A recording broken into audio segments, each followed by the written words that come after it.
Hello Nitu, the other day I was speaking about the possibilities of the fourth tests between ongoing test series between India and Australia being played at Ahmedabad, Motera Stadium. But what I would say, Nitu, you can still reminisce that I clearly had spoken out three things. No Siraj, Mohammad Sami should be coming in, and Subman Gill must be there. And another thing I restored for Rohit Sharma and Rahul Dravid, the mystery bowler Kuldeep Yadav, the Chinaman mystery bowler Kuldeep Yadav, should have been in the playing 11. That's my formula. India could have found themselves after 3 days of game. We allowed Australia to score 480 runs. What does it mean? It means after even after reducing them to 407 or 408 for 8, we allowed them to score 480 runs. What does it mean? I also pointed out, Nitu, that this test match will demand smart piece of captaincy from both sides. Whereas Rohit Sharma captained well, but to my mind, during the last pages of the match, in terms of team selection, he should have certain guts to say yes to Kuldeep Yadav before Rahul Dravid. I would like to put it in a different. Rahul Dravid should have spoken yes for Kuldeep Yadav, the mystery Chinaman bowler. Any side other than India would have. With that kind of a mystery bowler in terrible rhythm, the last time we have seen in Kuldeep Yadav, it could have been a different match, Nitu. Australia would never have been able to score 480 with Kuldeep Yadav. Almost, I can bet, and only time would have told that with the inclusion of Kuldeep Yadav, the things could have gone in a different way. Absolutely that. Because Kuldeep Yadav's bowling is an absolute mystery bowler, a Chinaman bowler, and Australians are not so free fluent against Kuldeep Yadav, as we have noted out earlier. In Australian soil also, Kuldeep played bowled so beautifully. So it's this is the particular place where India. Subman Gill, I stressed on that. Even Subman Gill faltered in the third test. Didn't do much well. He should be retained. And now, Nitu, Subman Gill has paid the dividends. He has scored. He has smashed a beautiful 128. His legs were cracking, and that otherwise possibly it could have been even better for Subman Gill. Somehow his legs were not allowing him to be in the proper rhythm. And lots of concentration, and that resulted in his dismissal. But still, another thing. So it has been 3 days have already gone. 3 days have passed by. So we have just 2 days, and India needs to win this test match. Nitu, remember, India must win this test match to register their place in the Test Championship final. So what India should do? 289 for 3, another 191 runs behind, and with 7 wickets in hand. And two things. Ravindra Jadeja, I am really, I am getting astonished to see Ravindra Jadeja has been promoted. Okay, ahead of Shah, but Ravindra Jadeja should be playing free fluent cricket. He is playing almost like a Chattopadhyay type of innings. And this is not a turner of that kind of dead turner pitch. This is not that kind of dead turner pitch. So what is India playing for? Right now they are from tomorrow. India must, right from the word goes, after the initial 15, 20, 30 minutes, half an hour, India must go after the Aussie bowling. And particularly Ravindra Jadeja must play a determined innings. And if he can smash a century, and Virat Kohli also, if they can go frequently with Shreya Shah and Akshar Patel, then Ravichandran, I think India should smash over. Even tomorrow, by the end of tomorrow, India could smash a total beyond 600, maybe 630, 640. It is not all that impossibility, provided the Indian batters, Kohli, Jadeja, Shreyas Iyer, Ashwin and Akshar Patel. And Akshar Patel should be promoted in the batting order, because he often, we have in the last test we have seen him running short of partner, and he was found in absolutely brilliant touch even in the last test that India lost at Nagpur. So India must play positive cricket tomorrow, because if India can smash another 370, 360 runs tomorrow, with 630, 640 and a day to go, and in the last day India can really go all over, just half an hour tomorrow or 1 hour tomorrow, on the fourth day, and then I think India, anything can happen, and India can still have a lot of chance to register a victory in this test match. But to do that, to ensure that, India must play fearless cricket with half-hearted approach. You cannot win a test match against a quality side like Australia. Once you have allowed them to score 480 in the first innings, you have to, the commentators who are speaking, I have also, Rahul Dravid, India, 546, Australia made India 513, and then, Ajit Agarkar took 6 wickets for just 40 odd runs, and then Rahul Dravid again played a determined innings in the second innings, in the fourth innings, and India chased 236 in Australia. Even after allowing Australia to score more than 550 runs in the first innings, India managed to win the test match. So why not here? But to do that, Indian batters must bat positively. They must play aggressive cricket. Just for the 15, 20, 30 minutes of the morning, fourth morning, India should be measuring the wicket, and then they should go after the bowlers.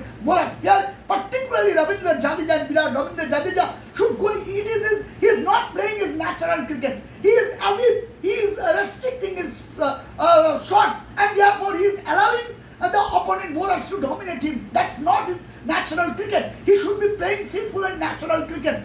And tomorrow is going to be a real test for Ravindra Jadeja. If he can bat in his own style and caliber, with the potential he has had, and given that Virat Kohli has already got a start, 59 he is not out like that today. If he can, Virat Kohli, once he can get past 100, why not? These two can really take the match to a different height. And with Shreyas Iyer, coming and taking his big strokes, India, anything can happen in this test match, and India still has a very good chance of winning this test match, because in the last day, if India can take a lead of about 170, 180 in the first innings, 650, 640, and then in the last day, anything can happen. Australia can be panicking because and Indian spinners can be, and even Umesh Yadav and Mohammad Sami on the fifth day. This is not a deadly turn, but the ball will definitely turn during the closing stages of the fourth day, and definitely on the fifth day. If India can apply themselves, Indian bowlers, fielders and batters particularly, but the fate of the match will depend on the quality batting that India delivers tomorrow. After giving a thorough watch of the first 15, 20, half an hour, India must go after the bowling, particularly Ravindra Jadeja. He should be going after the spinners, not Leo or Quinman or their another spinner made a 40 odd runs also in the first innings, in Australian first innings. That bowler, another spinner. Ravindra Jadeja should go all over the three spinners. Should never allow them to dominate. And if India can bat positively with a positive intent and with a real intent to win, and India should be playing for a victory, because there is no point in playing for a draw. India, even if it is a 2-2 draw, India will win the Border Gavaskar Trophy, because they are already in. And if India has to win this test to retain their place for the World Championship final to ensure their places in the World Championship, because things are proceeding in a different way. If India doesn't win this test match, it may well be that India may miss out the World Test Championship final. So all good cricketers India have been playing for the last 1.5 hours to 2 years. It will go all in vain. So India, tomorrow is the testing time for Indian cricketers, particularly Indian batters. Ravindra Jadeja, I think he is not playing his natural game. He must be, he must go after the spinners. And the way he lobs the ball over sixes and fours and occasionally rotating the strikes. And Virat Kohli is also a pre-playing natural stroke maker. If they can bat sensibly in the first hour and then go after the bowling, why not? India has a very good chance of registering a fantastic victory, a memorable victory against Australia in this fourth test. But still, I say, Nitu, if Mohammad Sami and Subman Gill's inclusion in the playing 11 is a very good sign, I must say. It is, Kuldeep Yadav's presence would have made a lot of difference. India would have been in a much better situation right now, even in the third day. Whatever has gone, we have nothing to talk about that. They have their own thinking, but something is missing out in the Indian think tank again and again. I have seen, and especially injustices. All kinds of injustices. Focusing around Kuldeep Yadav. Over the last 2-3 years, I'm astonished to see that he doesn't have any lobby. Possibly that's the reason. He doesn't have any voice to speak for himself. The last time he played, he took one innings match-winning bowling performance, and then again he's being ignored deliberately. Why? Only no cricketing logic can answer this question. Possibly the Indian think tank, they don't have any cricketing logic to say about that. It's it's very, very cricket politics, inverse politics. But still, leave it for the time being. And if India can play positive cricket, I'm sure. And tomorrow, Virat Kohli and Ravindra Jadeja, to be sure, if they can smash out the Aussie bowlers, and which I think they should go after the bowling. Particularly Ravindra Jadeja should play his natural cricket. He is just being, he's restricting his shots, he's playing ultra defensive games like Cheteshwar Pujara style. No, that should be. This is not that kind of a deadly Turner pitch. He should be playing his natural cricket. And if he can play his natural pre-playing cricket, India would be piling up lots of runs within a very quick time, and that will ease up the pressure. And the next batters to follow, Akshar Patel, Ravi Chandra Singh, Shreyas Iyer, they would be also hammering the Aussie bowlers. The intent of winning, the sense of winning against Australia in this test match, the moment India can sense that they have a very good chance of winning, of putting pressure on the Australia on the 5th day, I think the match will be a completely different one. And Nitu, as you have told me to relate cricket with chess. Okay, that's a very funny thing you have asked me. Relate this chess. Cricket is not chess. Chess is played single, 1 against 1. Cricket is a team game. So you cannot, but still, on one side, there is a particular novelty. That means a novelty. In chess also, in chess games, we have seen when Bobby Fischer and Spassky was playing that great cricket, fantastic World Championship match. Spassky, it was almost that game which Bobby Fischer produced. He almost hypnotizing game. Nobody could understand what a game he had played. And since then, he was named as the magician of chess. Why? Because there was no, before that, nobody in the history of chess did play that kind of a game. Almost, you can't believe that kind of a game. Spassky had all kinds of powerful, power-started materials, bishops, knights, and ministers, but Bobby Fischer, what a game with certain pawns, 4-5 pawns, and 2 knights and 1 bishop. All of a sudden, the way he created that opening, and he checkmated, Bobby Spassky. Even when he checkmated Spassky, Spassky's minister, two rooks and one bishop, all were in a very strong positions. Only one chance had Spassky been offered by Bobby Fischer. Thus, Fischer would have been checkmated. But he calculated, he went so deep into the game that he was absolutely sure that he won't give any chance of measuring his game plan. And that's why, with sacrificing his minister and his two rooks, only with two bishops and the knights and 4-5 pawns, and one rook, the way sacrificing ministers and a rook, the way the game he maneuvered, it's absolutely even never in the history of chess such a game was produced. And nobody, only calculated.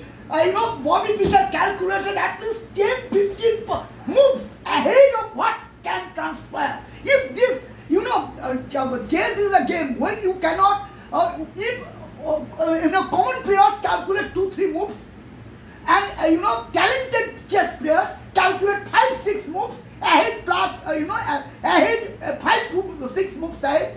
But the genius that Bobby Fischer was, he calculated 10 to 12 moves and all permutations, combinations. Then if this move that goes, what it goes, and he maneuvered a game apart from Spassky could never have. You understand it too. If you have the slightest knowledge about chess, sacrificing minister and a rook, at least 3-4 pawns, you can never, and with 10 moves in calculation, he created such a beauty of a game. And and so also, since then, in the history of chess, now Magnus Carlsen and Gary Kasparov, they are also mesmerizing players. Not to speak of our B.C. Anand. B.C. Anand was a great player, but to my mind, not of the level of Gary Kasparov or Carlsen. To my mind, B.C. is a great player, but Carlsen or Gary Kasparov, and above all, it's Bobby Fischer, the magician of chess is called. The way Maradona is called, or Pele, the king of magician of football, Maradona. Similarly, and Messi now, right now, and Pele, not to speak of Pele also. So also in the game of cricket, India must produce something that the Aussies are not calculating. India must overturn their game plan of the Aussies. Right from the beginning, India should go after the Aussie bowlers.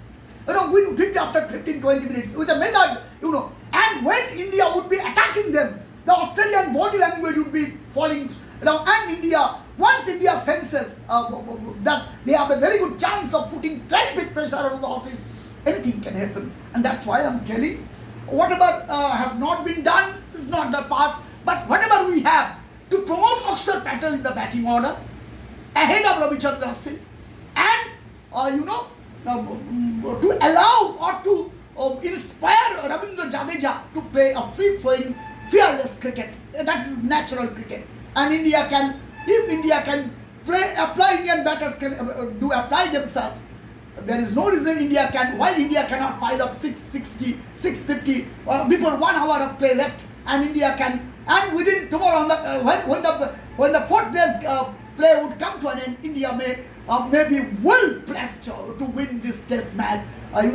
Capturing in the last hour, if Indian spinners maybe on rampage and India capturing 2-3 wickets of Aussies, and the last day the Aussies will be nowhere, I'm sure, if India senses, so Nitu, my prediction still, India should win, that I must say, provided Indian batters apply themselves, playing a fearless, free-flowing, innovative cricket, and playing to a plan, and applying themselves to a calculated plan, and finally the Indian spinners and Mohammad Sami and Umesh Yadav to complement them in the initial overs, to start to give them a breakthroughs, 2-3 breakthroughs in the opening spells by Umesh Yadav and Mohammad Sami. So anything can happen.